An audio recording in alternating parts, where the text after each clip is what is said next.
प्रार्थना। गुरुर्ब्रह्मा गुरुर्विष्णु गुरुर्देवो महेश्वरः गुरु साक्षात् परब्रह्म तस्मै श्री गुरवे नमः। ओम शांति शांति शांति।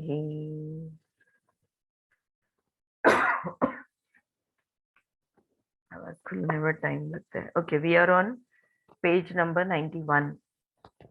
तो हमने कल स्टेट ऑफ एक्सेप्टेंस के बारे में पढ़ा। एक्सेप्टेंस और रिजेक्शन, हाँ, स्वीकार और अस्वीकार के बारे में बात हो रही है। लेकिन ये वाला जो स्वीकार है, ये वाला जो एक्सेप्टेंस है, ये बिल्कुल अनकंडीशनल एक्सेप्टेंस है। इसको कोई कंडीशंस अप्लाई नहीं होते। वो वाला जो हमारी स्थिति है, स्वीकार की स्थिति के बारे में हम बात कर रहे हैं। ऐसा है कि हम वैसे ही है, स्वीकार में ही है, तो अपनी स्थिति बनाने की बात है। So we were talking, the last thing we spoke about was the spontaneous non-defensive functioning of inner life is the gift that acceptance offers to your soul. Some call it a state of grace. प्रभु की कृपा कैसे होती है ना, उसमें कहीं शंका के लिए जगह नहीं होती।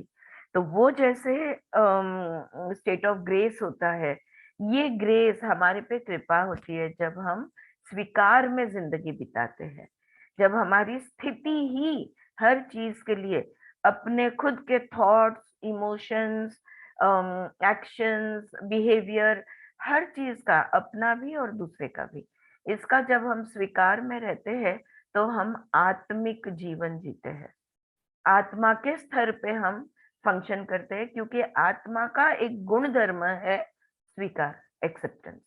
Alright, so now we go to the next side heading which is control and the functioning of being.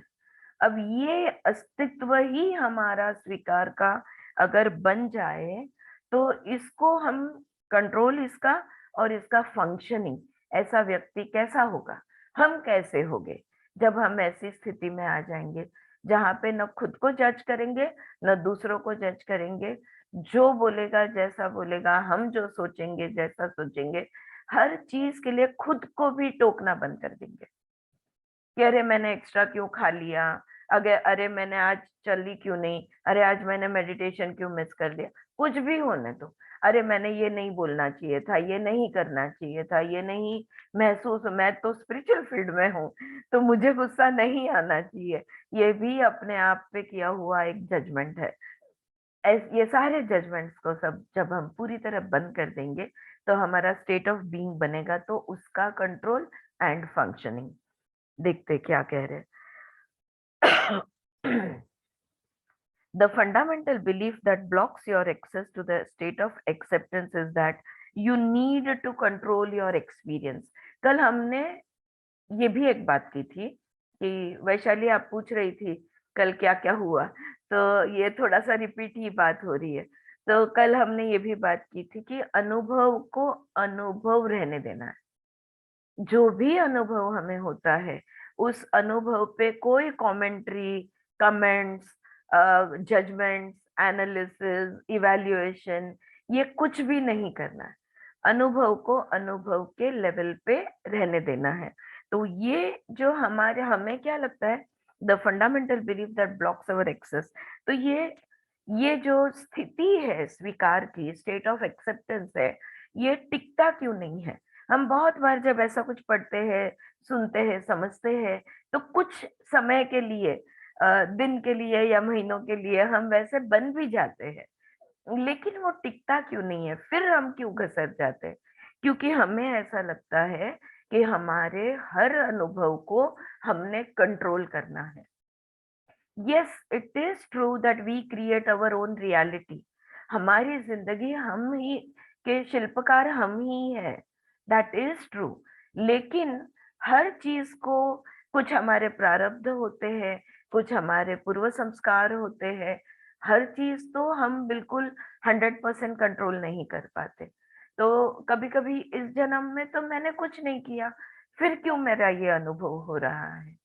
क्योंकि ये किसी और जन्म का होगा, किसी और समय का होगा, या बचपन का होगा जो तुम्हें याद नहीं है, और उसका ये, उस एक्शन का ये अभी रिएक्शन आ रहा है।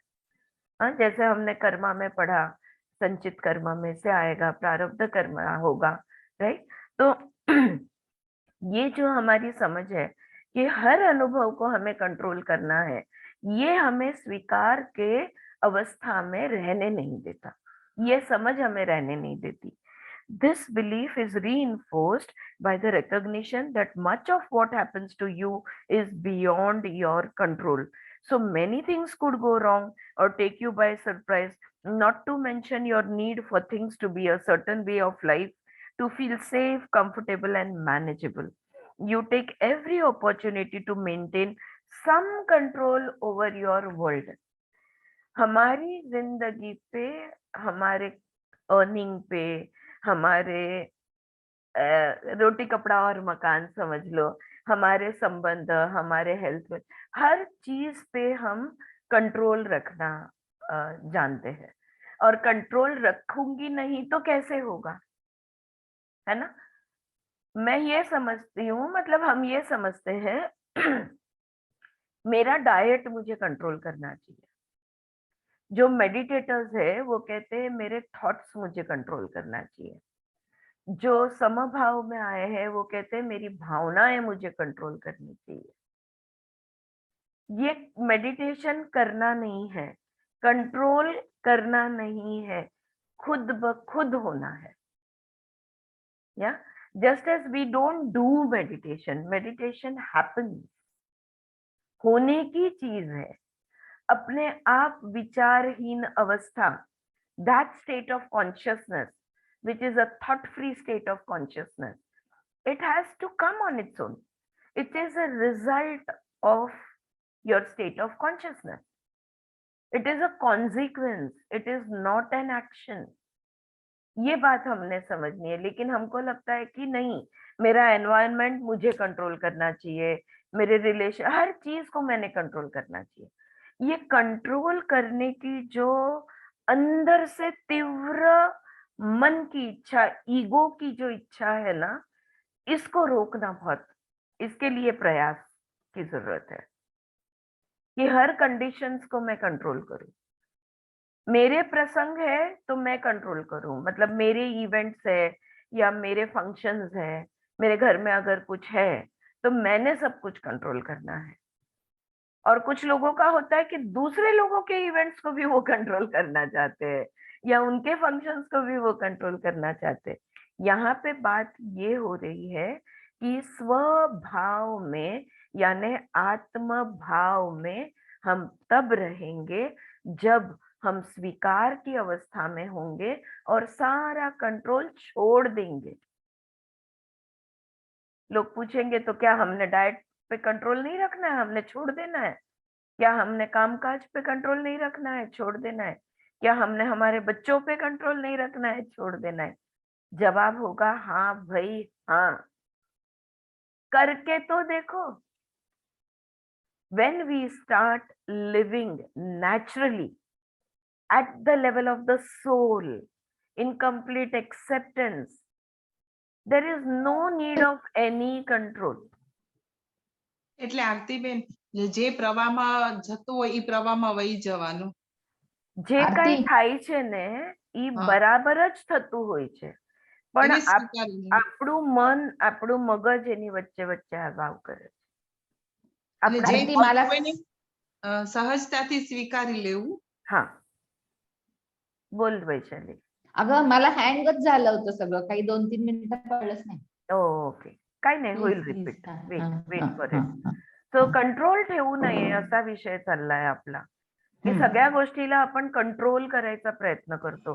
कधीतरी एक दिवस ठरवा की आजचा दिवस जे होईल ते होऊ देणार आहे, मी कशावरच कंट्रोल ठेवणार नाही, आणि अनुभव तर घ्या काय होतं.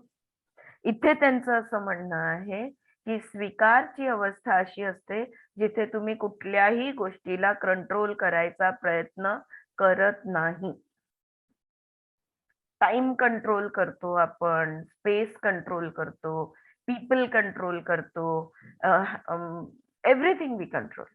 We try to control everything at every level, not only खुद का, दूसरे का भी. Yeah. So this belief is reinforced by the recognition that much of what happens to you is beyond your control. So many things could go wrong or take you by surprise, not to mention your need for things to go a certain way for life to feel safe, comfortable and manageable.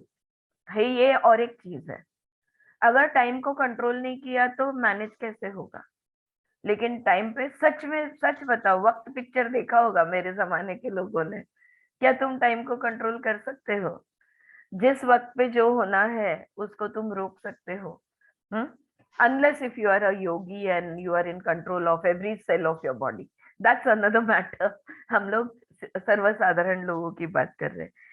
So you take every opportunity to maintain some control over your world. In particular, you have learned one thing over the years, that at least you can always control your inner experience. हम ये भी सोचते हैं कि अगर हम meditation कर रहे हैं या हमारे अंदर की जो बात है, मन की जो बात है, श्वासों की जो बात है, इसको तो कम से कम हम लोग कंट्रोल करें, ये हम समझते हैं. If you don't like something that happens and you can't change it, you can pretend it doesn't matter, withdraw and stop caring, or decide you really do like it after all. If you want something and can't have it, you can shift to wanting something else, resent the world for denying you, or decide never to want anything again. देखो, कोई भी चीज होती है ना, उसके लिए अलग अलग प्रतिक्रियाएं होती है.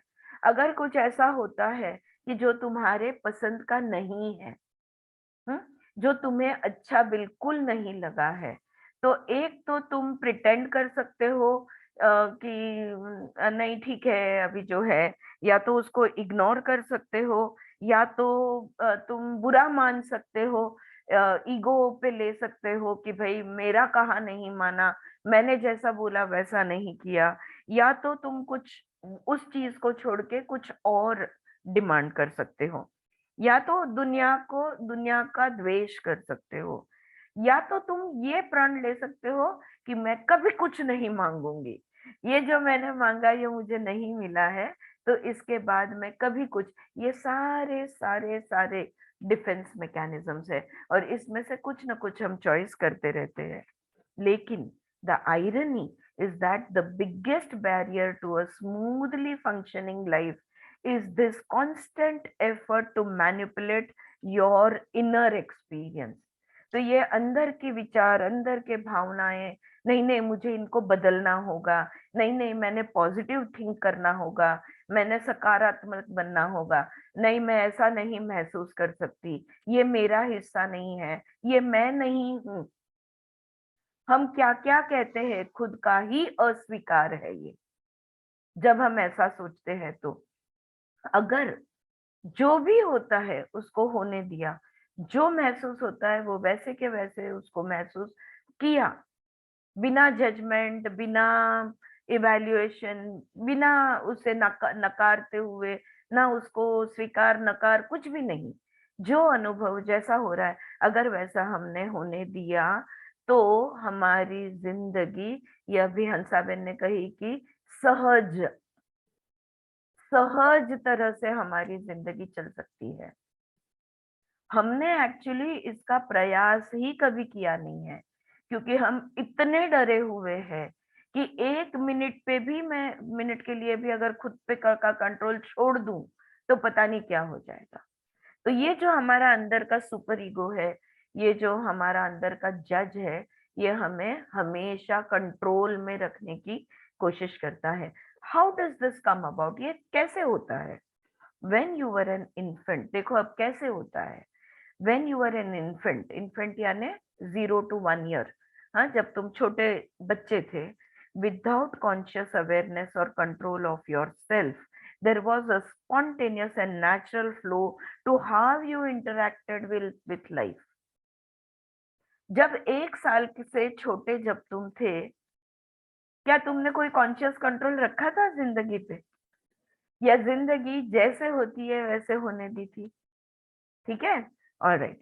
This flow was intertwined with the responsive presence of your mother.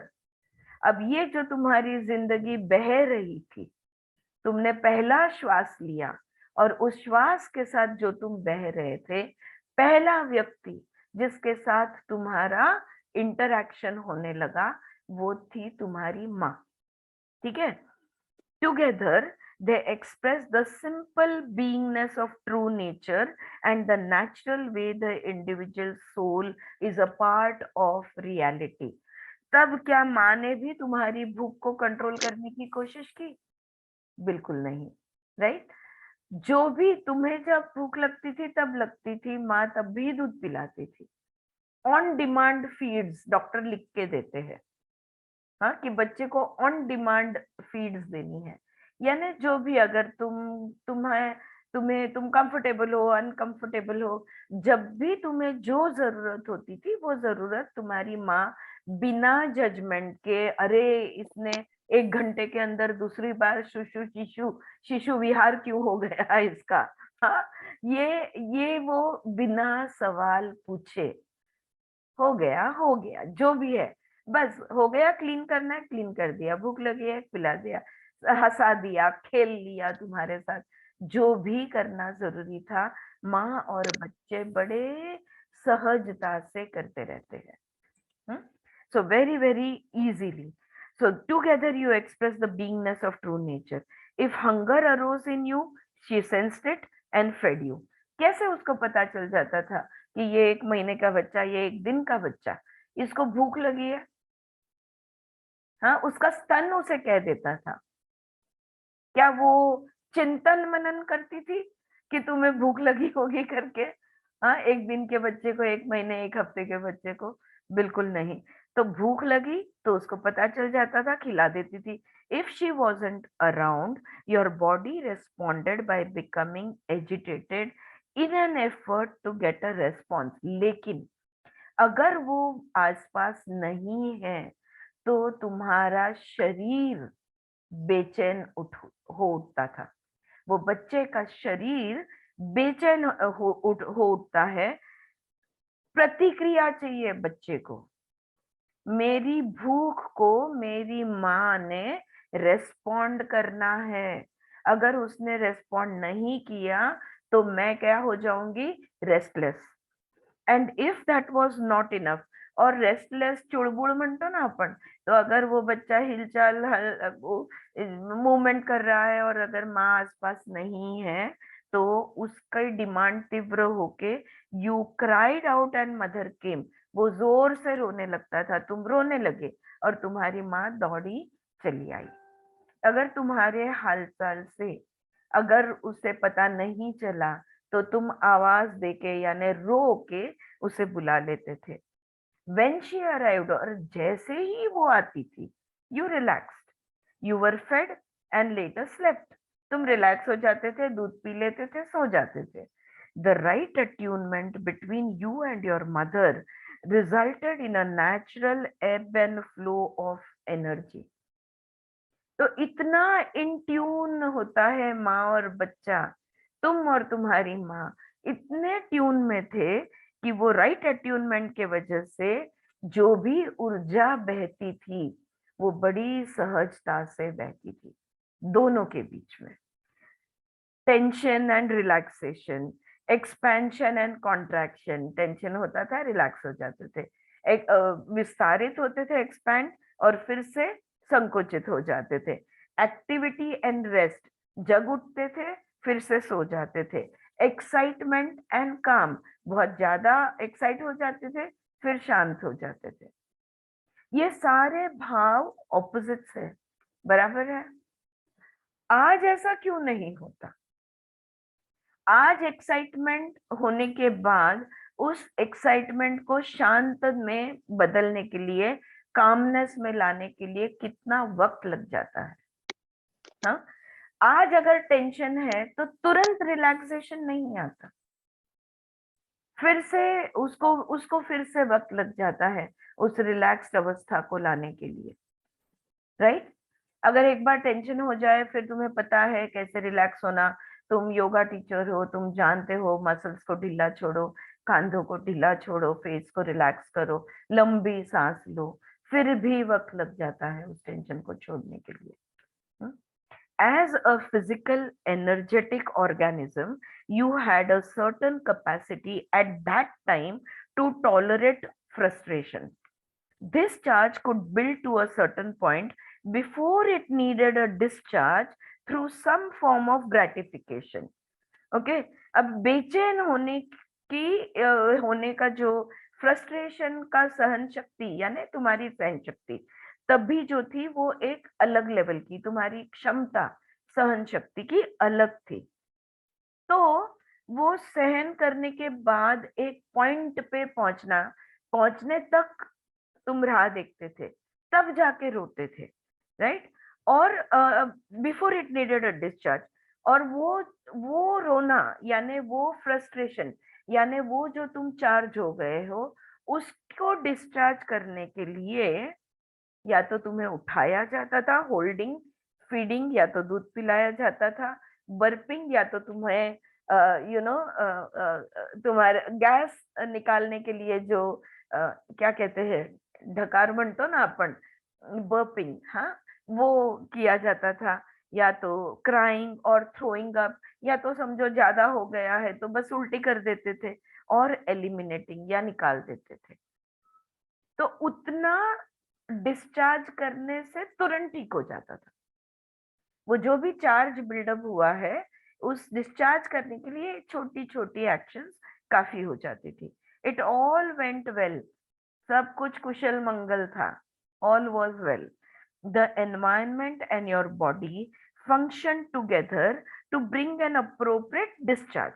तो तुम्हारे वातावरण के साथ तुम्हारा शरीर रेस्पॉन्ड करता था और डिस्चार्ज कर देता था।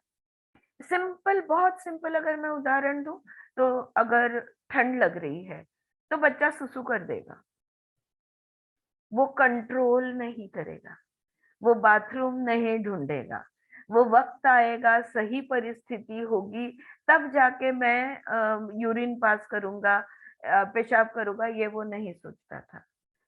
तो जो हमारा वातावरण है उस वातावरण को तुरंत हम रिएक्ट कर देते थे यानी डिस्चार्ज हमारा एक्शन से कर देते थे और रिलैक्स हो जाते थे। या so this was how we used to operate, function with our environment.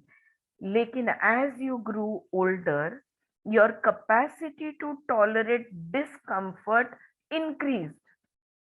लेकिन जैसे जैसे तुम बड़े होते गए, देखो अगर 2-3 साल का, 4 साल का बच्चा है, 7-8 साल का बच्चा भी अगर है, उनको देख के उनकी बेचैन वो हिलते हैं, ये वो, अब उनको देख के अपने को पता चल जाता है इसको सुसु आई है।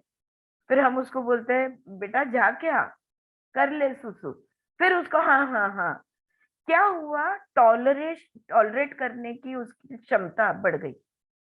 अब वो होल्ड कर सकता है, अब वो कंट्रोल कर सकता है। तो ये कंट्रोल हमारे, तो ये किस चीज का कंट्रोल है? डिस्कंफर्ट को कंट्रोल कर सकता है।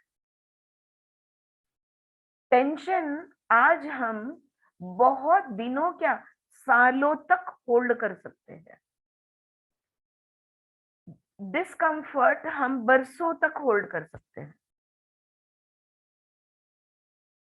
ऐसे ये होते गया, हमारी डिस्कंफर्ट टॉलरेट करने की क्षमता धीरे धीरे धीरे धीरे बढ़ती गई and gratification could be delayed. आज मुझे कुछ इच्छा हुई है, मैं 8 दिन भी रुक सकती हूँ, 80 दिन भी रुक सकती हूँ उस इच्छा की पूर्ति के लिए।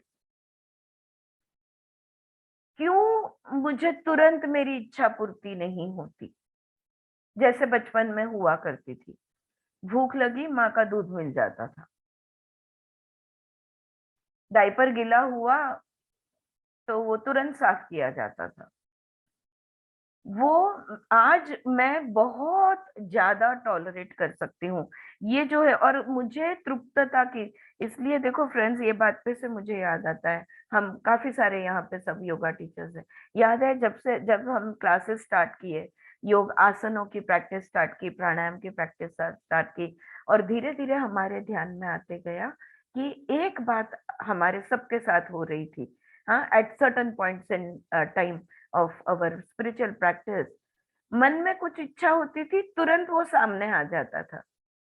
कितने लोग अग्री करते हो? या दो I can see just 4-5 of them, but I think all of you will agree, है ना? कुछ खाने का मन करता था, यस अंजलि, कोई ना कोई ले आता था, हाँ, Mamta, right, Hansa, everyone, all of us went this. जब जब हम एक रूप होंगे, जब जब हम आत्मा के साथ होंगे, तब तब हमारी इच्छा पूर्ति तुरंत होगी। लेकिन क्या होता है, माइंड बीच में आ जाता है, ईगो बीच में, ईगो माइंड का ही पार्ट है। तो ये जो माइंड बीच में आ जाता है, ये रोड ब्लॉक्स बना देता है हमारे ग्रेटिफिकेशन के लिए, right? which reflected in a growing organismic strength and cohesiveness, referred to psychologically as ego strength. ये ईगो स्ट्रेंथ, मुझे इस बात पे से और एक बात याद आ रही है। मेरे एक नेव्यू है, मेरे ननन का लड़का, आई थिंक वो कुछ 8-9 साल का होगा, और वो आया था और बच्चे सब खेल रहे थे और कुछ हो गया था, और उसको जिद जिद से वो बैठा था, और हम लोग ने, सब लोग ने उस स्थिति में से उसको हिलाने के लिए, बाहर निकाल, वो जिद छुड़ाने के लिए इतनी मिन्नतें की, इतनी कोशिशें की, 1 घंटे से ऊपर हो गया, आंख में से उसके पानी बहने लगा, लेकिन जिद नहीं छोड़ी। हम सब इसको कहते हैं ईगो स्ट्रेंथ। हम सबकी अपनी अपनी ईगो स्ट्रेंथ है, और ये ईगो की स्ट्रेंथ जितनी ज्यादा, उतना हम आत्मा से दूर। ये कल हमने पढ़ा, कल जो रीड किया उसमें ही हम ये बात समझे थे। जितना तुम ईगो के करीब, उतना तुम खुद से दूर, बिकॉज वो इतना जायंट पर्सनालिटी हम बना देते हैं, इतना बड़ा रूप उसका बना देते हैं कि उस रूप के साथ ही लग जाते हैं और खुद से दूर होते चले जाते हैं। So this is the ego strength. हाँ, ये यहाँ पे ये साइड हेडिंग खत्म हुआ। आया ध्यान कि कंट्रोल और फंक्शनिंग, ये दोनों हमारे अस्तित्व को का हम कंट्रोल करते हैं, और अस्तित्व का जो भी कार्य है, इसमें हम हस्तक्षेप करते हैं, इसमें हम इंटरफियर करते हैं, और इसलिए जिंदगी हमारे लिए सहज नहीं है। Alright, any, all clear? किसी को कुछ कहना है? नेक्स्ट साइड हेडिंग पे जाओ। Right, wonderful. अब देखो, अब ऐसी परिस्थिति आ गई है कि टेंशन, एंजाइटी, वरी, ये fears, regrets, guilts, shame, anger, ये सारी चीजों को की सहन शक्ति, ईगो स्ट्रेंथ हमने इतनी बना दी है कि हम उसी में रहने लगे हैं। और अब क्या आ गया है? क्राइसिस। अब हम आ गए क्राइसिस पे। आप सोचो, आप ये रीडिंग बोलो, हम जो ये सत्संग कर रहे हैं, या आपने जो भी शिव योग या ओशो मेडिटेशन, या जो भी आपका मार्ग होगा, या योगा, या जो भी, आप किसी एक ऐसे पॉइंट पे पहुंच गए होंगे कि आपको लगा होगा कि बस बस हो गया। क्या ये खाना पीना, सोना, बच्चे, घर, संसार, समाज, क्या यही जिंदगी है? क्या जिंदगी में और कुछ है नहीं? और उस एक विचार ने तुम्हें आध्यात्मिक मार्ग पे, एक आध्यात्मिक मार्ग तुम्हारा खुल गया होगा, और तुम उसकी तरफ मुड़ गए होंगे। उसको हम कहेंगे क्राइसिस पॉइंट। हाँ, या तो जनरली लोग योगा क्लास में हम देखते हैं, मैम लाइफ में बहुत टेंशन है, या कोई डेथ हो गया है और हम उन्हें भूल नहीं पा रहे, बोला तो क्राइसिस में है। जब क्राइसिस में होते हैं, तभी ये आत्मा शांति ढूंढते ढूंढते क्लास में हमारे पहुंच जाते हैं। बात ये है कि ये क्राइसिस जब आ जाता है, तो ये क्राइसिस को कैसे इंटरवीन किया जाए। सो नेक्स्ट साइड हेडिंग है क्राइसिस इंटरवेंशन। क्या कर सकते हैं हम, इस क्राइसिस का क्या कर सकते हैं? सो However, if, as often occurred, mother and the environment were not attuned to your needs, the frustration would build and not be released, and the charge would become overwhelming to your undeveloped system. अब वो बच्चे, जब तुम वो छोटे से बच्चे थे महीना भर के, अगर तुम्हारा वातावरण और अगर तुम्हारी माँ ये तुम्हें पूरक नहीं होती, या तो माँ वहां पे नहीं होती, या तो वातावरण अच्छा नहीं होता, और तुम्हारी जो जरूरतें है, जो नीड्स है, ये अगर पूर्ण, तुम्हारी तृप्ति नहीं मिलते, तुम्हारी नीड्स को फुलफिल नहीं किया जाता, तो क्या होता, तुम्हारा फ्रस्ट्रेशन बढ़ते जाता, उसको रिलीज नहीं मिलता, जो हमने डिस्चार्ज की बात की ना, वो चार्ज बढ़ते जाता और डिस्चार्ज नहीं होता, और वो चार्ज इतना बढ़ जाता कि वो छोटी सी जान, यानी तुम एक ऑर्गेनिज्म हो, हम सब एक जीवात्मा है, तो वो जीवात्मा की जो क्षमता है, वो क्षमता से आगे चढ़ जाता, यानी क्षमता खत्म हो जाती, और फिर वो सहन करने से बहुत ही ज्यादा सहन के बाहर हो जाता, तुम्हारी सहन शक्ति से वो बाहर हो जाता, right? If overwhelm due to hunger, cold, colic, isolation and so on persisted, और अभी वो जो तुम्हारी भूख है, या ठंड है, या पेट का दर्द है, या तो तुम अकेले छोड़ दिया है तुम्हें, ये अगर कंटिन्यूड रहता, परसिस्ट होता, अगर ये रहता पास द पॉइंट ऑफ टॉलरेंस, सहन शक्ति से भी खत्म होने तक अगर ये रहता, your very survival was in danger, शायद तुम मूर्छा आ जाती, तुम्हें चक्कर, तुम बेहोश हो जाते या मर भी जाते, क्योंकि वो जो ठंड असह्य हो गई, तो तुम मर भी सकते हो, तुम्हें वार्मथ नहीं दिया गया, तो वहां पे, सो दिस इज व्हाट, हमारी सिस्टम जो है वो अंडर डेवलप्ड थी, इसलिए टॉलरेंस के बाहर नहीं जा सकते। Okay, now in this context your soul responded by shutting down your sensitivity to the frustration और चार्ज। ये जो मैंने कहा ना, मूर्छा आ जाती, चक्कर आ जाती, या तो आत्मा ही शरीर को छोड़ देता, तो ये आत्मा ने क्या किया कि तुम्हारी सहन शक्ति खत्म होने के बाद उसने खुद को शट डाउन कर दिया, तुम्हारी सेंसिटिविटी खत्म हो गई। हाँ, अब तुम तक कुछ पहुंच ही नहीं रहा, शरीर तक कुछ, न ठंड पहुंच रही है, न भूख पहुंच रही है, कुछ भी पहुंच नहीं रहा। आत्मा ने तुम्हें चक्कर आ गई, मूर्छा दिला दी, बेहोश कर दिया, और तुम कट ऑफ हो गए। ठीक है, whatever the intolerable feeling, you would numb yourself to it in order to carry on. बेहोश होना मरने से बेहतर है। बेहोश होके और कुछ समय तक हम जिंदा रह सकते हैं, तो ये भी हमारी आत्मा करता है। This amounted to crisis intervention in an untenable situation. तो ऐसे कब सिचुएशन होती है कि जब हमें उपाय नहीं मिलता, तब हमारी आत्मा टेक ओवर करके वो बेहोश कर देता है, ताकि तुम जिंदा रहो, आत्मा अभी शरीर के अंदर रह सके, और सहन शक्ति, मतलब सहन शक्ति तो है ही नहीं, उसको सेंसिटिविटी को खत्म कर दिया, तुम कुछ और देर तक जिंदा रह सको। This shutdown occurred to varying degrees in everyone. अब ये जो सहन शक्ति है, ये जो शटडाउन पॉइंट है, ये हम सबका अलग होता है। अब देखो, कोई लोग आप में से 2 घंटे की नींद में भी फ्रेश हो जाते हैं, और कोई लोग को 6 घंटे भी कम गिरते हैं, और कोई लोगों को 10 मिनट भी काफी होती है फ्रेश हो जाने के लिए। तो हम सबकी क्षमता अलग है। It circumvented the natural cycle of charge and discharge by aborting the process. लेकिन जब भी सहन शक्ति खत्म हो जाती है, तब लेक्चर चालू होने दो, हॉस्पिटल में होने दो, कुछ भी होने दो, आप सो ही जाओगे, क्योंकि अभी सहन शक्ति खत्म है। सो हंसा का स्वभाव है वो। हाँ अच्छा, वो हम सब बैठे रहते हैं, वो आउट। थोड़ी देर के लिए। थोड़ी देर के लिए, बिल्कुल बिल्कुल।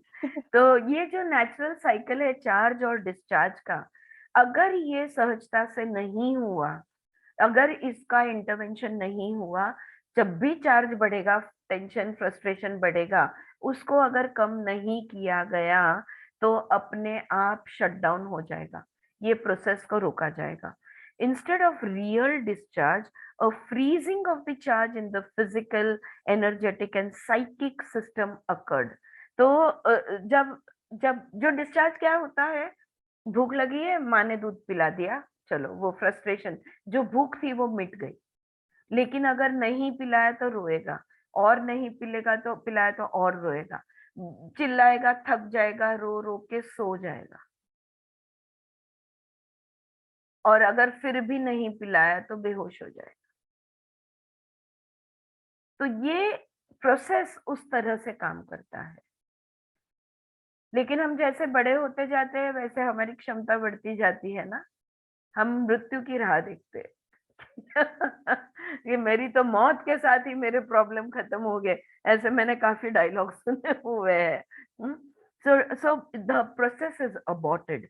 Instead of a real discharge, a freezing of the charge in the physical, energetic and psychic system अगर कोई भी लेवल पे हो सकता है या तीनों लेवल पे हो सकता है, फिजिकल लेवल पे, एनर्जेटिक लेवल पे या माइंड लेवल पे, साइकिक लेवल पे.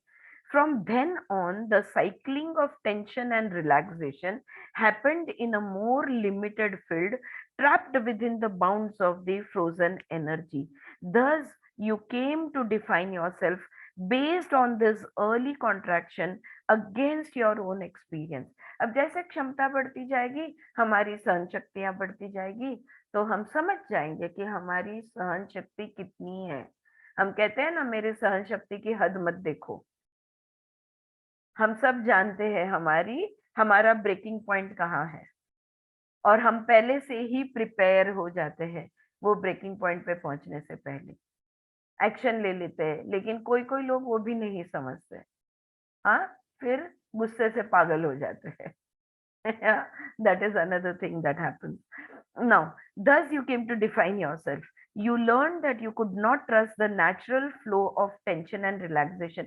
तो क्या हुआ, पहले टेंशन होता था, फिर रिलैक्स हो जाते थे, एक्साइट हो जाते थे, फिर काम हो जाते थे।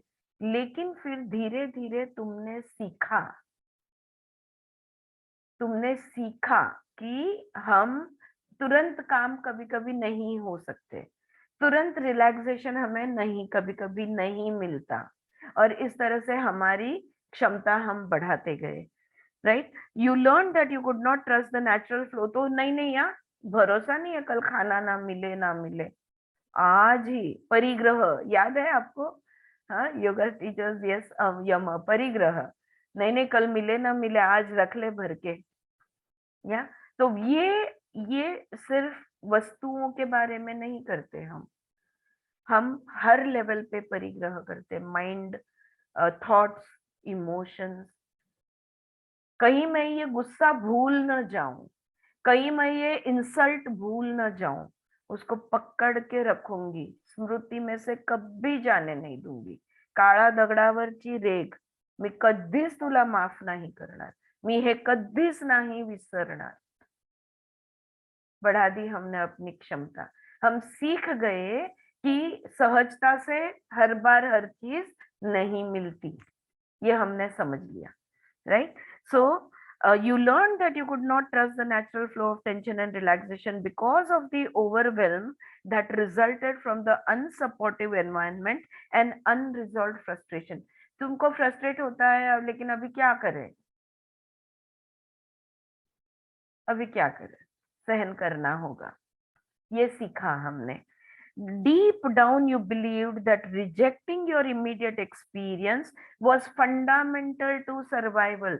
देखो तो पानी पिए बगैर मैं कितने घंटे रह सकती हूँ। इतने हद तक इस चीज की हमने प्रैक्टिस की कि जब प्यास लगती है तब हमको पता भी नहीं चलता कि हमें प्यास लगी है। जब वो प्यास तीव्र हो जाती है तब जाके हम उठ के पानी पीते हैं। We are not aware of our thirst our hunger, our sleep, lack of sleep, lack of our other, all our physical needs, we tolerate. बहुत नींद आई है, लेकिन नहीं यार, 1 घंटा और बैठेंगे। हाँ, क्योंकि हमने ये हमारे क्या बोलते हैं, अपूरक वातावरण से ही सीखा। हमने यही सीखा बचपन से कि भाई हमेशा हर चीज नहीं मिलती, और फिर हम धीरे धीरे हमारी क्षमता, तो जितनी तुम्हारा वातावरण अगर ज्यादा अपूरक रहा होगा तो तुम उतने ज्यादा टॉलरेंट बनोगे। આરતીબેન, हाँ આપણા શરીરનું ગણિત હોય, હરેક શરીરનું, हाँ, તો આપણે શરીરનું ગણિત નથી સમજતા બાયોલોજીકલ ક્લોક કહેવાય એને, બરાબર છે, આપણું ધ્યાન જ નથી ને। અને પછી દુખી થઈએ अच्छा, છીએ। जब भी चलो समझो बचपन में ऐसी परिस्थिति थी, खाना पीना सोना नहीं मिल रहा था, लेकिन उसमें से सीखा तुमने कि नहीं, नींद को कंट्रोल करना है, भूख को कंट्रोल करना है, प्यास को कंट्रोल करना है, शरीर की जो भी पब्लिक में तुमने गैस पास नहीं करनी, पकड़ के रखना है, ये हमने सब कुछ सीखा हमने। लेकिन अब भी तुम वो सब कर सकते हो। अब तुम्हारे पास जिंदगी भर इनफ है, होप तुम्हें पूरेगा, मतलब तुम्हें लाइफ टाइम के जितना तुम्हारे पास खाना पीना सोना सब कुछ है, तुम्हारे पास फ्रीडम है, लेकिन क्या तुम उस फ्रीडम को एक्सरसाइज करते हो, उस फ्रीडम का उपभोग लेते हो? नहीं, क्योंकि वो आदत बन गई है सहन करने की। अब तो सहन करने की जरूरत है नहीं ना, कभी पानी नहीं होगा, लेकिन अब तो बहुत पानी है तुम्हारे पास। लेकिन इस तरह से तो ये वो समझा रहे हैं कि हमारी परिस्थितियां बदलती है, हम नहीं बदलते। We don't change. हम लोग नेचुरल तभी नहीं था तो नहीं लिया, अभी है तो ले रहे हैं। इस सहजता में हम नहीं रहते। कल अगर नहीं होगा तो नहीं होगा, दिस टू शैल पास, ये वाली स्थिति में हम नहीं रहते। अगर उस स्थिति में रहेंगे तो जिंदगी को एक सहज फ्लो मिलते जाएगा। Deep down you believe that rejecting your immediate experience, अभी जो हो रहा है उसको इज फंडामेंटल टू सर्वाइवल, उसको रोकना है। अभी जो हो रहा है उसको रोकना है, उसको कंट्रोल करना है, वरना हम मर जाएंगे। नहीं मरे तो कम से कम बेहोश हो जाएंगे। वो जिंदा रहने के लिए, इसको सर्वाइवल इंस्टिंक्ट भी हम कहेंगे, वो जिंदा रहने के लिए तब भी जो जरूरत थी, तभी तुम डेजर्ट में थे, लेकिन अब तो हरियाली है, फिर भी हमारा व्यवहार चेंज नहीं होता। नाउ एज एन एडल्ट, अब जब तुम बड़े हो गए हो, you continue to reject your experience through judgement and manipulation.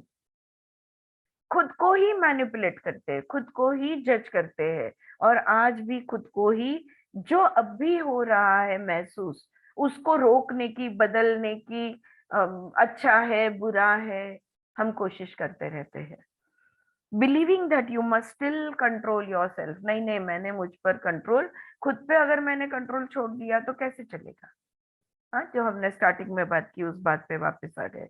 As if you were some poorly built machine, you believe that your nature is flawed, defective and out of touch with the natural world. ये दुनिया के साथ मैं कैसे चलूं?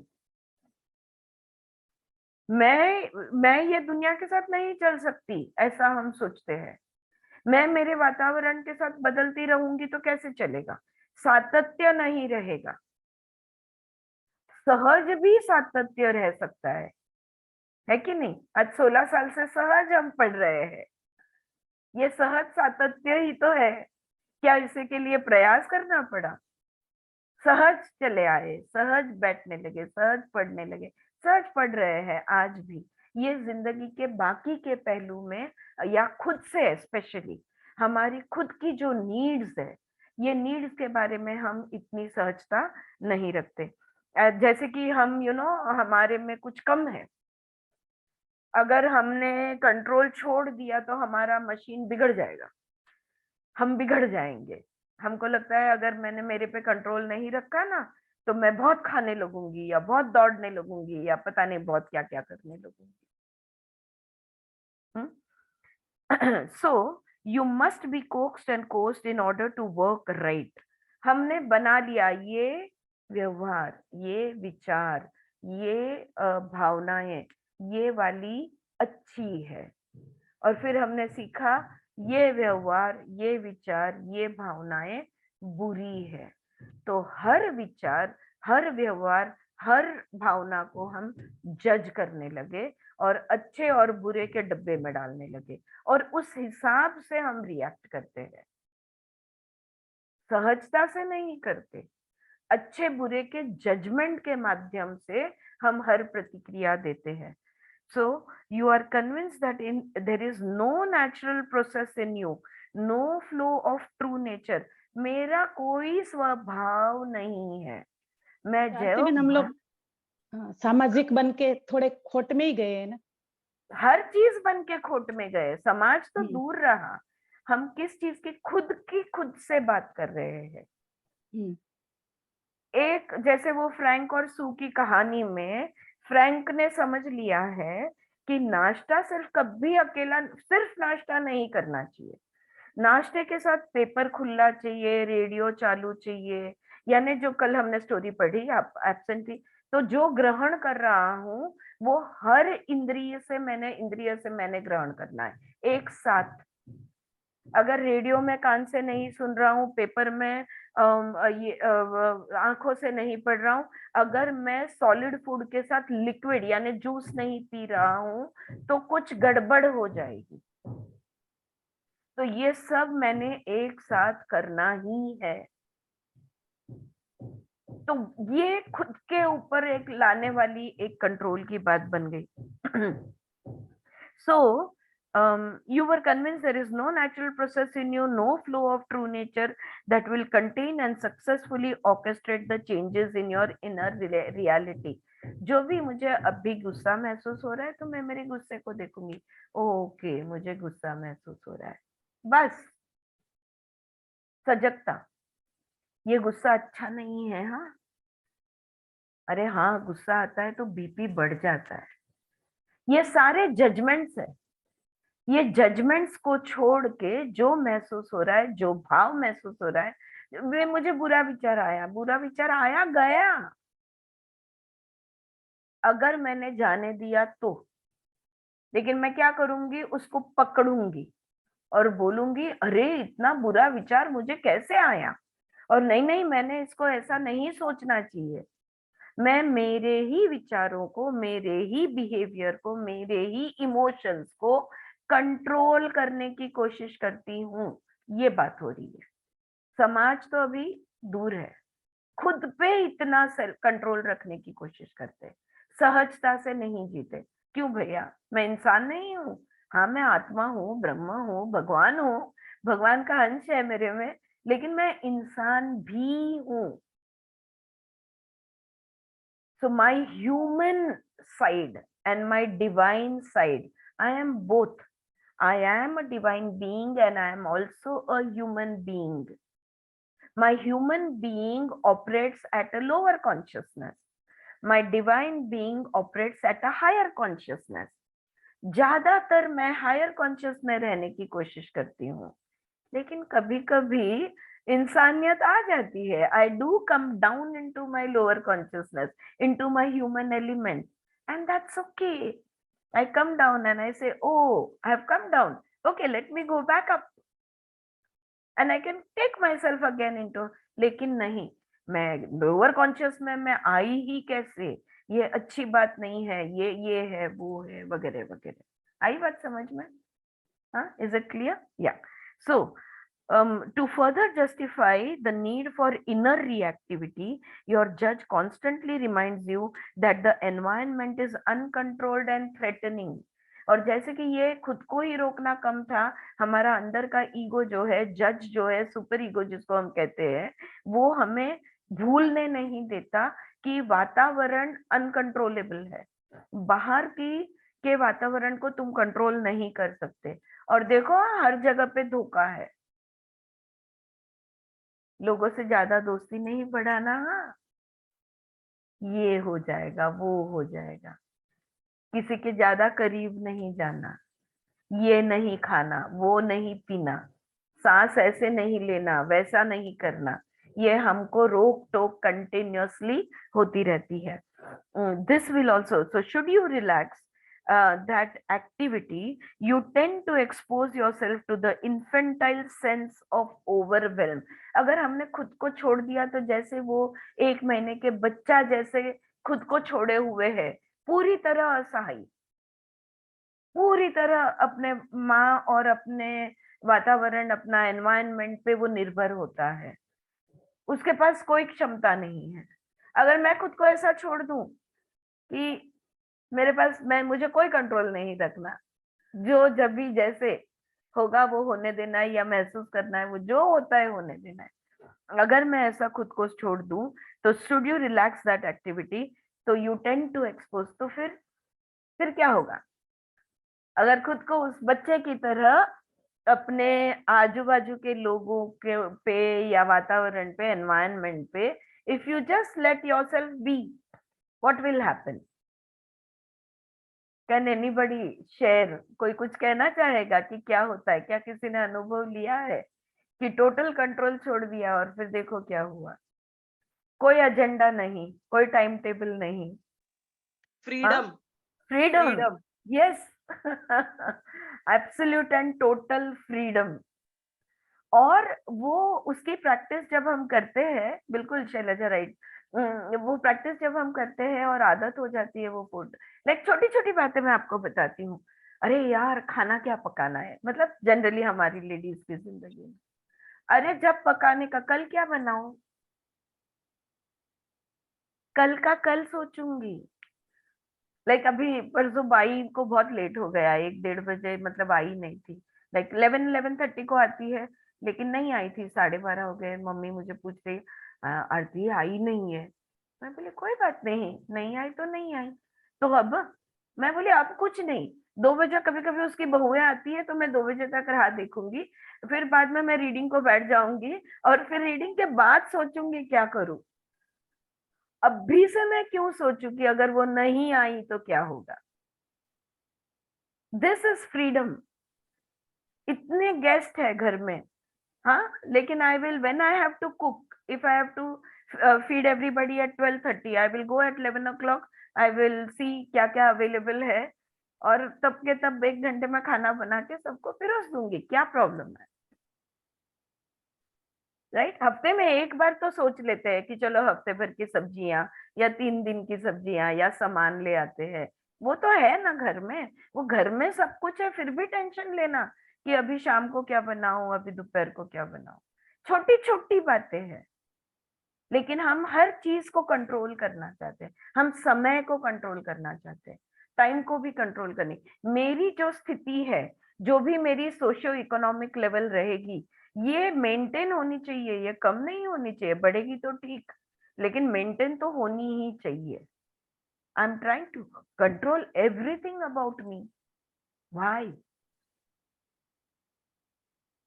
कल अगर किसी चीज की जरूरत पड़ गई और मेरे पास नहीं है, मुझे अगर जरूरत है तो वो कहीं ना कहीं से मेरे पास आ जाएगी. ये अटल विश्वास कितने जन को है? बोलो. मैम मुझे है. Yes, I know. મને પણ છે આરતીબેન. बिल्कुल. हंसा, અને આવી मीना, બી वैशाली, ममता, एवरीबॉडी, रश्मि, यस, અને अंजलि, કેટલી બધી વાર कितनी बड़ी टाइम ये हुआ है. ये हुआ है, फ्रिज हमारे फ्रिज साथ के अंदर हुआ भी है. आती बेन, फ्रिज में छोटी छोटी बातें जो हाँ. कभी नींबू कभी मिर्ची हाँ. किधर से तो निकलता है. बड़ी इंक्लूडिंग बातें तो ठीक पैसा. है. पैसा एक हाँ. बड़ी बात है. हमें हाँ. ऐसा लगता है पैसा तो बैंक में होना ही चाहिए. हम्म. अगर नहीं है तो क्या तुम्हारी जरूरतें पूरी नहीं होगी? अगर तुम जिंदा हो, अगर तुम्हारे अंदर आत्मा है और बाहर परमात्मा है, तो क्यों तुम्हारी जरूरत पूरी नहीं होगी? पर हमें भरोसा नहीं है. हम क्या निकालते हैं? इंश्योरेंस. Health insurance. हम mediclaim, life insurance, health insurance. मेरा कुछ कहना नहीं है, आपकी मर्जी. मैं ये नहीं कहती हूँ कि वो बुरा है या अच्छा. I am not making a judgement. I am just saying, I am pointing out the insecurities in which we live, we are never comfortable, we are never secure. If you allow, सब कुछ होता है। Yes. 5 साल में मेरी बेटी की शादी होगी, तब कैसे होगा? क्यों नहीं होगा? तुम क्यों सोच रहे हो? वो है ना शाहरुख खान का डायलॉग, जो एक्चुअली रिचर्ड भाग का डायलॉग है। मैं हूँ ना। हाँ, Yeah, if you really want something, the universe will conspire for you to have it. सारी कायनात लग जाएगी तुम्हारी जरूरत पूरी करने के लिए। वो वाला फ्रीडम जिन्होंने ट्राई नहीं किया, मैं जानती हूँ बहुत लोग हमारे बीच जो है, ये हम सब ने ये अनुभव लिया हुआ है और लेते रह रहे, लेकिन जिन्होंने अगर कोई रह गया हो तो कभी तो भी ट्राई कर लेना, देख लेना, तुम्हारी हर नीड कहीं ना कहीं से फुलफिल हो जाएगी। Yes. जरूरी थोड़ी है कि पगार से ही पैसा आए, लॉटरी भी तो लग सकती है। हाँ, या तो आप मैं आपको, आप मुझे दे सकते हो, कहीं ना कहीं से आ सकता है, कहीं तो भी कोई तो भी चाचा, ग्रेट ग्रैंड समबडी का प्रॉपर्टी बिक के तुम्हारा शेयर तुम्हें मिल जाए, कुछ भी हो सकता है, कुछ भी हो सकता है। But you have to trust that you will always be taken care of, that all your needs will always be fulfilled. You have to trust. If that trust is there, it will happen. But we don't trust, right? Because हमने बचपन में सीख लिया था कि हमेशा mummy available नहीं होती, कभी कभी बहुत दिनों तक रोना पड़ता है तब जाके, या बहुत देर तक रोना पड़ता है तब जाके माँ आती है। हाँ, ये हमने सीख लिया, right? Okay, so back to this. Should you relax your activity, you tend to expose yourself to the infantile sense of overwhelm. This will also activate the judge, causing it to issue its prime directive. Something must be done. Ego का, हमारे अंदर के जज का, अरे यार कुछ तो करना है, कुछ करो, कुछ करो, वजन बढ़ते जा रहा है, कुछ करो, भूख बढ़ते जा रही है, कुछ करो, काम नहीं है, कुछ करो, बहुत रो रहे हो, कुछ करो, बहुत हंस रहे हो, कुछ करो। अंदर का वो जो टोकना है ना, ये नॉन स्टॉप चालू रहता है। Something must be done, you feel compelled to take action, figure out what to do. और यही तो भगवत गीता में कृष्ण भी कहते हैं, जब जब वक्त आता है जो भी करना है वो करो, पहले मत सोचो और बाद में का उसका जो परिणाम है उसके बारे में भी मत सोचो। Every action is going to have a reaction. Every action is going to have a consequence. जो consequence होगा सो होगा, अच्छा परिणाम हुआ तो भोग लेंगे, नहीं हुआ तो उपभोग लेंगे, हाँ कुछ भी करेंगे, right? लेकिन this compulsion is there that we have to do something, figure out what to do, or at least feel bad about yourself. और अगर कुछ नहीं कर सकते, समझो ऐसी परिस्थिति है कि तुम कुछ करना चाहते हो पर फिर भी कुछ नहीं कर सकते, तो अंदर की आवाज कहती है कम से कम बुरा तो मानो कि अरे अरे मैं कुछ नहीं कर सकती, कम से कम बुरा तो महसूस करो। क्यों भैया? हाँ, सो मच ऑफ क्लेश, क्लिष्ट जिंदगी। पतंजलि की क्लिष्ट अक्लिष्ट वृत्तियां हमेशा क्लेश करेगी। So you feel compelled, if all else fails, और अगर बुरा भी, वो भी फेल हो गया, you can always eat something and numb it out. और बुरा भी सहन नहीं कर, बुरा जो महसूस हो रहा है उसको सहन नहीं कर सकते हैं, तो जाके 2 बर्गर खा लो और बधिर हो जाओ, खुद को नम कर लो, है ना? ये तो सबको मालूम है ना, टेंशन, क्या बोलते हैं, एंजाइटी ईटिंग, या क्या something like that is said, stress eating, stress consumption. इतनी भूख क्यों लोगों की बढ़ गई है? लोग इतने, अब हमारे यहाँ फिर भी परिस्थिति बेटर है, वेस्ट में तो it's really bad. The number of overweight people is unbelievable. Obesity has become या इट्स बिकम क्या, एंडेमिक। आरती में खुद का स्वीकार नहीं करते ना, इसमें भी बहुत बड़ी, वही वो बेस है उसका, ये हम्म, मूल है जो आप बोल रही है। हाँ, so you numb it out by eating.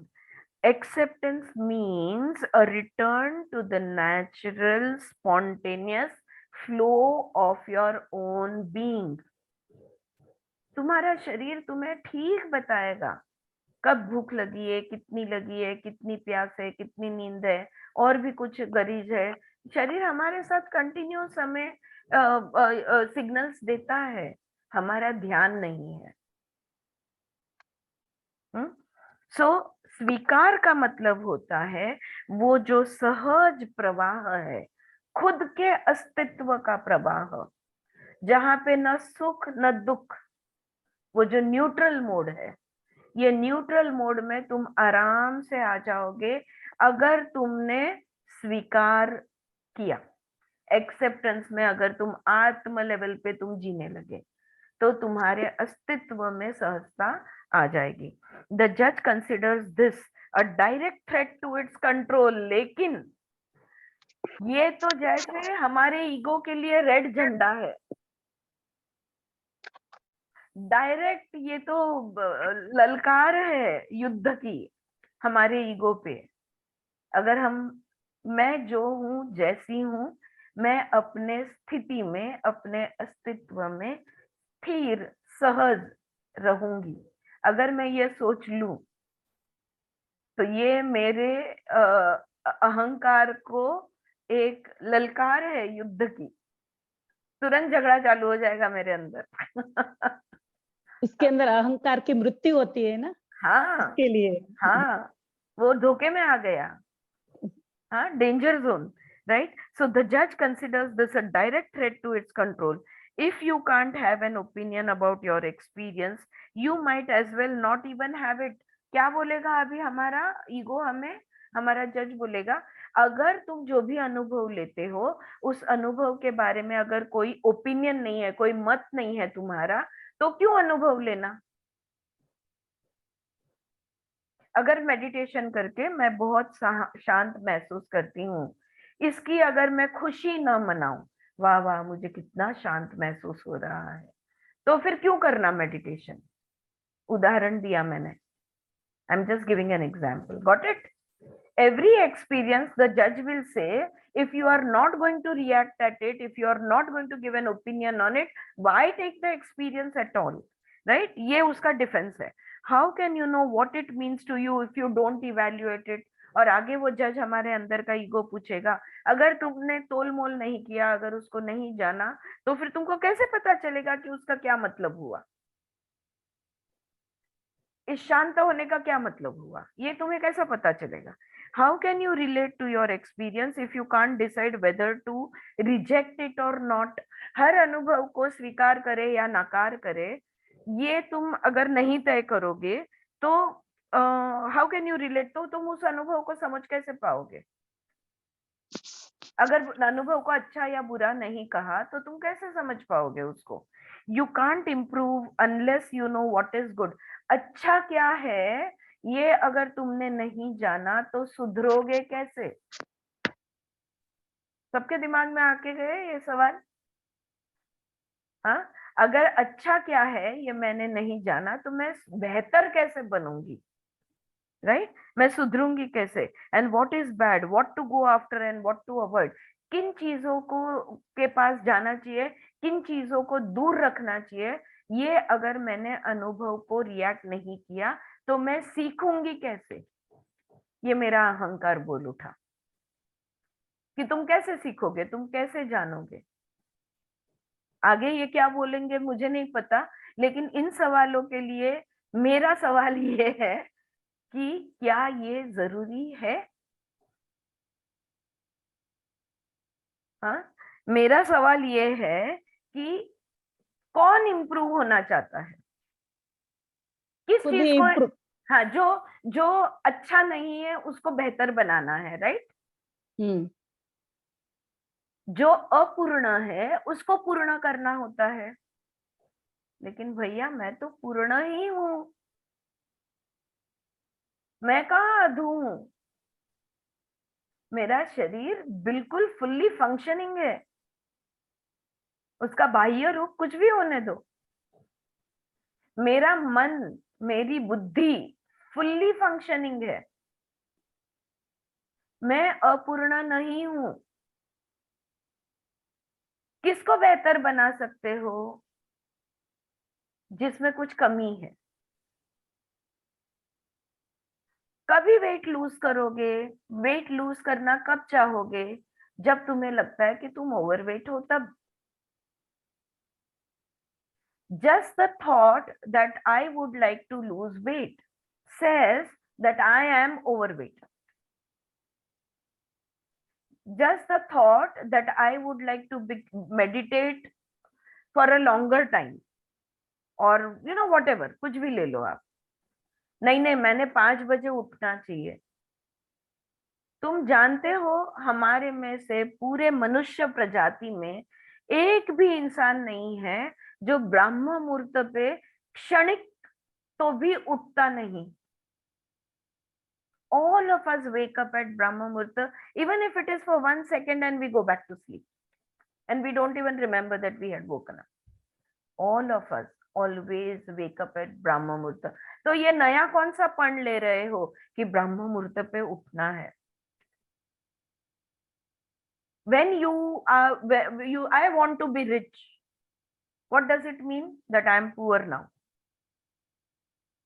खामी है तो भरना चाहते हैं, लेकिन जो खुद को कुछ हो ना हो, कुछ भी व्यक्ति वस्तु विषय उसके पास कुछ भी हो ना हो, वो जो खुद को पूर्ण समझता है वो अपने आप को अधू नहीं समझता, कम नहीं समझता। उसको किस चीज की जरूरत है? कोई भी तो नहीं,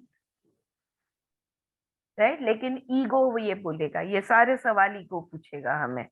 यू आर यूज्ड टू, जब दुनिया बुरी है समझते हैं तो दुनिया को सुधारने की इच्छा होती है। अगर मुझे खुद को सुधारने की इच्छा है, इसका मतलब यह है कि मैं खुद को बुरी मानती हूँ, इसलिए सुधारना चाहती हूँ। See the thought behind the thought. इसको डॉक्टर न्यूटन के वर्कशॉप में वो core belief system, core beliefs बोलते हैं। हमारी बहुत सारी मान्यताएं होती है, बिलीफ्स होती है, लेकिन इसके मूल पे एक कोर बिलीफ होता है। वो कोर बिलीफ को अगर करेक्शन किया जाए तो अपने आप पूरी वृत्ति बदल जाती है, कंप्लीट वृत्तियां बदल जाती है। Yeah. So you are used to relating to your experience based on historical assumptions of what is important, what is meaningful, what is good and what will help you. Historical experience. हमारा जो हमने जो जिंदगी अभी तक जी है वो हमारा इतिहास है ना, बराबर? तो हमारे इतिहास ने, यानी दुनिया के नहीं, मनुष्य जाति के नहीं, आरती के इतिहास ने, मेरे इतिहास ने मुझे ये अगर सिखा दिया है कि कौन सी चीजें मीनिंगफुल है, कौन सी अच्छी है, किन चीजों से मेरी मदद होती है, ये सब मेरे इतिहास के अनुभव से सीखी गई चीजें है। This approach seems so necessary, it is hard to imagine life without it. मैं जिंदगी से बहुत सीखी हूँ, right? That is how we say. हम जिंदगी को सीखे बगैर इमेजिन ही नहीं कर सकते जिंदगी को। Acceptance of your experience without judgment or evaluation would disrupt this familiar orientation. हर पल सीखना है, और अपेक्षाएं जो अगर हमने अनुभव को जैसा है वैसा उस अनुभव का स्वीकार किया, कोई जजमेंट दिए बगैर, कोई इवैल्यूएशन किए बगैर, तो जो जानी पहचानी मेरी जिंदगी है ये जानी पहचानी नहीं रहेगी। जो आज तक जिस फॉर्मूला से मैं जीती आई हूँ वो फॉर्मूला अभी वर्क नहीं करेगा, बदल जाएगा। The judge is afraid that you would be left at the mercy of external forces. और हमने देखा कि जज जो है ना, हमारा ईगो, वो स्थिति को बदलना नहीं चाहता। हाँ, 3rd या 4th चैप्टर में उन्होंने हमें समझाया कि ये ईगो का स्वभाव क्या है। ये जब पढ़ा तभी देखो, उसको स्थिति को कायम रखना है, वो कोई चेंज या ट्रांसफॉर्मेशन नहीं चाहता, वो हमें नहीं चेंज होने देगा, नहीं ट्रांसफॉर्म होने देगा, जैसे है वैसा रखने की कोशिश करेगा। सो acceptance of your experience without judgment or evaluation would disrupt this familiar orientation. The judge is afraid that you would be left at the mercy of external forces, a passive recipient or observer with no choice and no preference, no discrimination and no control. अगर जैसा है वैसा अनुभव अगर लेने लगे तुम, तो बाह्य स्थितियां जो है, बाह्य पहलू जो है, ये इन पर तुम्हारा कोई कंट्रोल नहीं रहेगा। ना तुम प्रेजुडाइज में रहोगे, ना तुम प्रेफरेंस, ये मुझे अच्छा लगता है, ये मुझे अच्छा नहीं लगता, इससे तुम हट जाओगे। फिर कैसे होगा? It will strongly discourage such openness. नहीं नहीं, खुद को इतना मत खुला छोड़ो, वो सारे डिफेंस कवच है ना तुम्हारे, हाँ, वो सबको जगह पे रखो, एक भी कवच छूटना नहीं चाहिए। ईगो अपने कवच को कभी ईगो ही एक कवच है, वो बाजू में नहीं हटेगा। उसको लगता है कि अगर मैं हट गया तो तुम कैसे जियोगे, तुम नग्न हो जाओगे, तुम्हारी आत्मा नंगी हो जाएगी। मेरे कपड़े तो आत्मा ने पहनने ही है, मैं कपड़े बनकर आत्मा पे रहूंगा ही। चित्त वृत्ति, चित्त पे वृत्तियां होनी ही चाहिए, इनका निरोध नहीं होना चाहिए। ये हमारा अहंकार है। So it will strongly discourage such openness. क्या कहेगा वो? You can't just let yourself truly trust reality, especially when you know things are painful, scary or get you into trouble। अगर तुमने जैसा है वैसा खुद को रखा ना, तो डर जाओगे, दुख होगा, तकलीफ में आ जाओगे। ये उसका कहना है कि तुम तकलीफ में आ जाओगे, और मैं तुम्हें बचाने की कोशिश कर रहा हूँ। That's not only naive, that's stupid. और वो कहेगा मूर्ख जैसी बातें मत करो, ये मूर्खता की बातें हैं तुम जो कहने की कोशिश कर रहे हो, वो कि खुद को खुला छोड़ देना, सहज भाव में रहना, प्रवाह के साथ बहते रहना, ये सब बातें मत करो, ऐसा हमारा अहंकार हमें कहेगा। तो उसकी शुरुआत ये यहाँ पे, ये पैराग्राफ यहाँ पे खत्म हुआ। नया मैं आज नहीं स्टार्ट करूंगी, कल। Acceptance and the flow of reality. तो सही मायने में स्वीकार क्या होता है और रियलिटी कैसे होती है। लेकिन यहाँ पे बात मेन ये हम समझे कि पैदा होने के साथ साथ और उसके बाद जैसे जैसे हम अनुभव लेते गए, वो अनुभव कभी हमें अच्छा लगा, कभी हमें बुरा लगा, और वो कितना अच्छा या कितना बुरा लगा, उसके हिसाब से हमारा ईगो स्ट्रांग होते गया।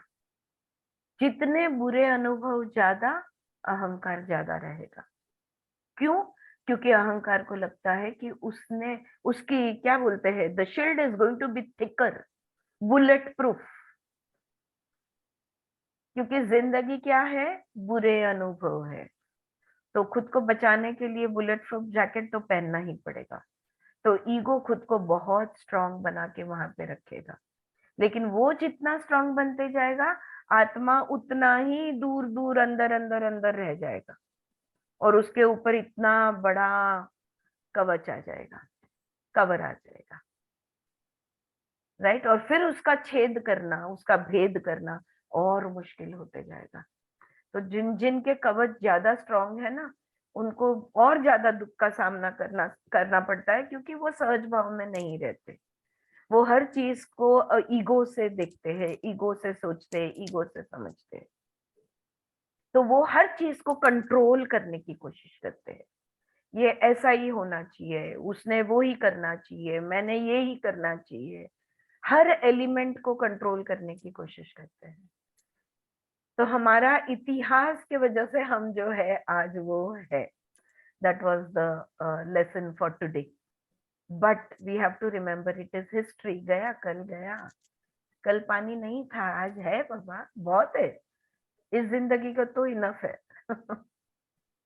yeah, somewhere that transformation, that change has to come. All right friends, I know there are a few minutes more, और 3-4 मिनट है हमारे पास, लेकिन मुझे नया नहीं स्टार्ट करना, कल पढ़ेंगे। Yes, anybody wants to share? आप फ्रीडम की हमने जो बात की शॉर्ट में की, अगर आप कुछ अपनी फ्रीडम को, कैसे तुमने मुक्ति का अनुभव लिया, अगर शेयर करना चाहते हो तो जरूर करो। How freedom from ego. સીમિત બનાવી દે ને, પોતાને છોટું બનાવી દે એકદમ. हाँ, ईगो हमको हमेशा सीमित रखेगा, सीमित रमना क्योंकि वो सीमाएं के बाहर नहीं फंक्शन कर सकता। सच बात है, बिल्कुल। Yes, you wanted to say something Shailaja? આરતીબેન Unmute મારો અનુભવ કહું हाँ, क्यों नहीं? એકચ્યુઅલી જ્યારે હું પોતે આમ ફિલ્ડમાં સમજતી ગઈ ને અને ઈ જે ઈગો જ બધો તૂટતો ગયો हाँ, અને પોતાને વિશાળતાની અનુભૂતિ કરી. પહેલા હું પોતાને બહુ સીમિત માનતી, એકદમ છોટું, અને વાત વાતમાં રડવું આવી જાય કેમ થાય શું છે બધું એમ, એટલે दुख दुख પોતાને के એકદમ झूले में પણ હવે એટલું એમ થઈ જાય કે બહુ જ સારું અને હલકાપણું અને बहुत बहुत लाइट, ખુલ્લુંપણું હોય છે. बहुत लाइट, મસ્ત एकदम. बिल्कुल बिल्कुल सही। कल ही आरती बेन हम लोग घाटकोपर गए थे, तो मिसअंडरस्टैंडिंग हो गया मेरा और हंसा का। हाँ, तो हंसा इधर ही रह गई और हम लोग पहुंच गए आधे तक, और हम लोग को लगा हंसा सुबह में ही चली गई है। फिर फोन किया था, हंसा बोला मेरा प्रोग्राम आज नहीं कल था। ओ फिर हंसा को बोला कि नहीं तू आ जा, कैसे भी करके आ जा। वो आई पे पीछे से टैक्सी से, कितना सहज, सब मिलके गए वापस। कुछ नहीं, मतलब इतना इजी लाइफ है। हाँ, इजी है, न किसी ने बुरा माना, कि न किसी ने दुख कुछ नहीं। किया, मुझे छोड़ के क्यों गए, रुसवा रुसवी फुगवा फुगवी, कुछ भी नहीं। 10 मिनट में तो ओला उबर करके वापस नीचे आ है, गई। हर सहजता से हर चीज का हल निकल जाता है। सच बात है, આરતીબેન આ કોઈ બી એવી ગૂંચવણ વાળી વસ્તુમાં સહજ બની તો જલ્દી રસ્તા ખુલી જાય. જલ્દી રસ્તા ખુલે, સાચી વાત છે. પણ એના માટે વિશ્વાસ રાખવો પડે. અંદરથી આપણે ડરેલા હોય ને તો પછી આપણે ઈગો આપણો ઉભો રહેશે અને એ આપણને નહીં કરવા દે, फ्री नहीं रहवा दे। मेरे वीडियो को क्या हो? आरती बेन सबसे ज्यादा जो मतलब कुछ भी सोचे बिना जीतते हैं, तो बार बार ईगो के अंदर एक थॉट आके जाता है, मालूम पड़ता है वो अपने को कुछ ना कुछ बताता रहता है, कुछ ना कुछ बताता रहता है, कंटिन्यूअसली मतलब बताता है, क्योंकि वो अदृश्य है ना, मतलब आगे की पल के लिए हम लोग कुछ व्याख्या ही नहीं की नहीं है, और ऐसे ही जीने का है। तो वो थोड़ी थोड़ी देर में आता है, वो दिखता है, आता है जाता है, आता है जाता है, और उसको हमने सिर्फ देखना है। हाँ, ईगो तो चाहिए वरना हम गजनी बन जाएंगे, राइट? उसका एक रोल है, आज ही किसी ने ग्रुप पे डाला है ना कि fear also has role to play, anger और ईच एंड एवरीथिंग। देखो, भगवान ने हमें कोई चीज दी नहीं है जो निकम्मी है। गुस्से की अपनी अपनी एक ताकत होती है, शक्ति होती है, हर इमोशन की अपनी अपनी एक शक्ति होती है। लेकिन अगर कोई इमोशन ओवरटेक करना चाहे, हमको ओवरटेक करने की कोशिश करे, तब जाके गड़बड़ होती है। तो अपनी अपनी हर इमोशन में ताकत होती है। हमारा काम है, हमने मनुष्य अनुभव, देवत्व में रह के मनुष्य अनुभव लेना है हमें। So we have to remain at the divine self and function as a human being. और देखो जिंदगी बहुत बदल जाती है, बहुत अलग हो जाती है, क्लेश ही खत्म हो जाता है, कॉन्फ्लिक्ट ही खत्म हो जाती है, everything is so easy, there is no stress. Stress है ना, स्ट्रेस बेसिकली कल का जो हो गया ना उसका दुख, और कल जो होने वाला है उसकी फिक्र इज इक्वल टू स्ट्रेस। एक पास्ट है और दूसरा इमेजिनेशन है, दोनों को अगर छोड़ दिया तो कहाँ हो? प्रेजेंट में, इधर है। इधर क्या है? मुक्ति है। There is always freedom in the present moment, it is never full of pain. Yes, wonderful. आताच एक पोस्ट वाचली 2-4 दिवसापूर्वी की नवीन सून आल्यानंतर सासू ज्या सहजतेने घेते की तिने एक ते ब्रीदवाक्य की TMT, तू म्हणशील तसं, तर म्हणजे फुल्ली ऍक्सेप्टन्स, त्याच्यामुळे काय होतं की ब्लेम गेमच नाही होत। बरोबर आहे, बरोबर आहे, ज्याला जे पाहिजे ते, आपली फ्रीडम पाहिजे तर दुसऱ्यांना फ्रीडम द्यायला मी लागणार। पण माझ्या लाईफ मध्ये म्हणजे आता ह्यांनी काय विचारलं ना, ठीक आहे ना, तुम्ही म्हणाल तसं, तुम्हाला जसं वाटतं तसं, त्याच्यामुळे मला फायदा काय होतो की त्याचे जे कॉन्सिक्वेन्सेस असतात की वाईट झालं तरी फुल्ली क्रेडिट, म्हणजे ब्लेम तुमचा, आणि चांगलं झालं की तुम्हालाच क्रेडिट, मला क्रेडिट पण नको, मला ब्लेम पण नको, तुम्ही म्हणाल तसं। आ गए, न्यूट्रल मोड में आ गए। रेकॉर्डिंग बंद करो, रेकॉर्डिंग। हाँ, રેકોર્ડિંગ બંધ કરવાનું છે. હા કરવાનું છે. All right, thank you so much everybody. I'll see you tomorrow.